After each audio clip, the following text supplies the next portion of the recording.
আজকে রেসিপি হচ্ছে আলুর দম বা আলুর তরকারি। আমি যে পদ্ধতিতে রান্নাটা করব তোমরাও বাড়িতে বানিয়ে দেখবে, খুব সুন্দর হবে, খেতেও ভালো টেস্টি হবে।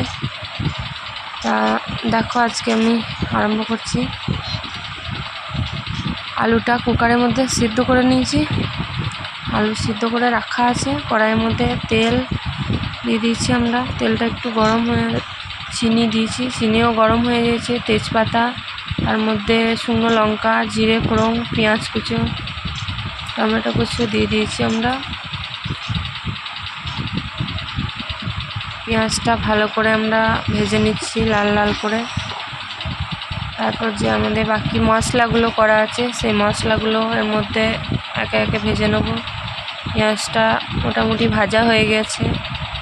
তা দেখো, আমার এখানে আদা বাটা, রসুন বাটা, তার মধ্যে টমেটোটাও মিক্সির মধ্যে বেটে নিয়েছি।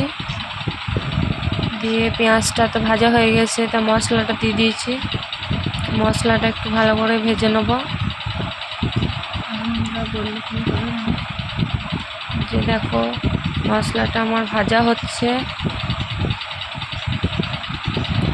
এর মধ্যে আমি দিয়ে দিলাম 1.5 চামচ মতো হলুদ গুঁড়ো। হলুদ গুঁড়ো দেওয়া হয়ে গেছে। এবার আমি ভালো করে এটা নেড়ে নেব। আবারও কিছুক্ষণ মশলাটা একটু ভেজে নেব। মশলা ভাজা হয়ে গেছে। এরপর আমার এর সাথে আমি অ্যাড করব জিরে গুঁড়ো, লঙ্কা গুঁড়ো, ধনে গুঁড়ো। তো দেখো, মশলাটা আমার ভাজা হচ্ছে।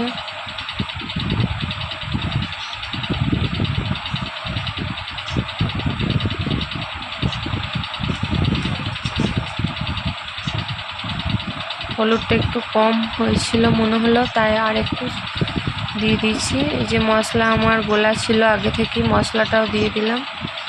মশলাটা বাটিটা ধুয়ে একটু সামান্য জল দিয়ে মশলাটা আবার ভালো করে ভেজে নেব। মশলাটা খুব সুন্দর সেন্ট বেরিয়েছে বা গন্ধ আসছে।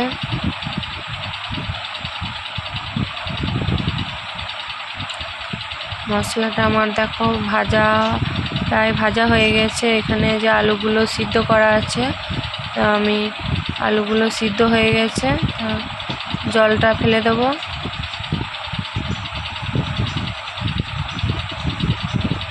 মশলাটা আমার ভাজা হচ্ছে।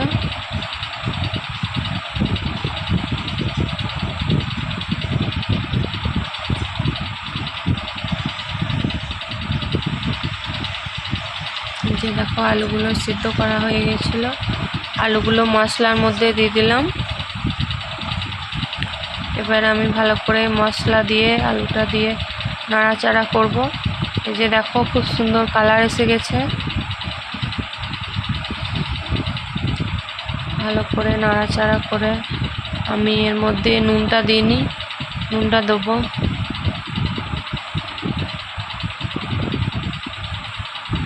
পরিমাণ মতো দেবে নুনটা, যতটা আলুর পরিমাণ সেই বুঝে নুনটা তোমরা দেবে।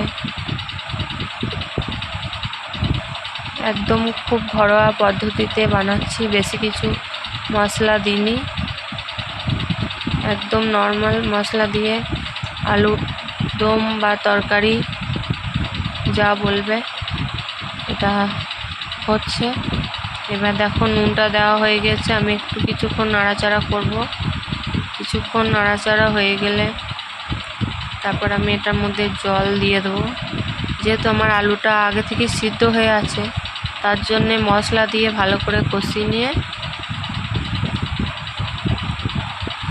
তারপর জল দিয়ে দিলে পারি এটা তাড়াতাড়ি হয়ে যাবে, বেশি টাইম লাগবে না, আলুটা যেহেতু সিদ্ধ করা আছে।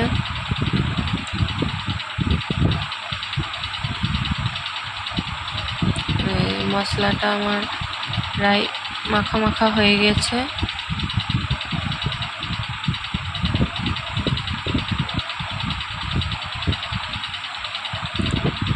দেখো, মশলাটা নাড়তে নাড়তে আমি একটু সেন্টটা শুকে দেখছি। তোমরা তো সেন্টটা পাচ্ছ না, তাই বানিয়ে দেখবে। খেতে ভালো হবে। এবং তোমরা কে কোথা থেকে দেখছো একটু সাবস্ক্রাইব করে দেবে, কমেন্ট লাইক শেয়ার করে দেবে।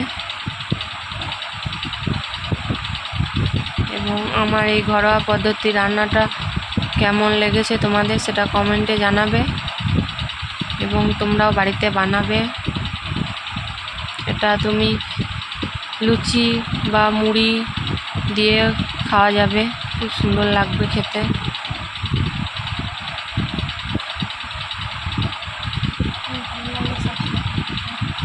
তোমাদের ভালো লাগলে সাবস্ক্রাইব করে দেবে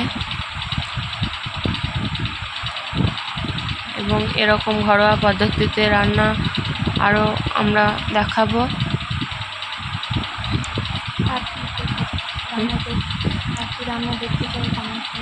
আর কি কি রান্না তোমরা দেখতে চাও সেটা কমেন্টে জানাবে।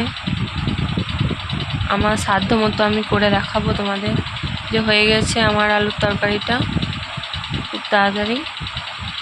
এবার আমি যে বাটির মধ্যে একটু ঠান্ডা করতে দেবো, যে দেখো বাটির মধ্যে তুলে নিচ্ছি, খুব সুন্দর কালারও হয়েছে।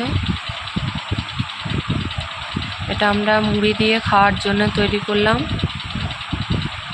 এই কদিন গাজন ছিল তাই বেশি একটু তেলে খাবার খাওয়া হয়ে গেছে, ওই জন্যে আজকে আর বেশি তেলে খাবার জিনিস করলাম না, একটু নর্মালের মধ্যে আলুর দম বা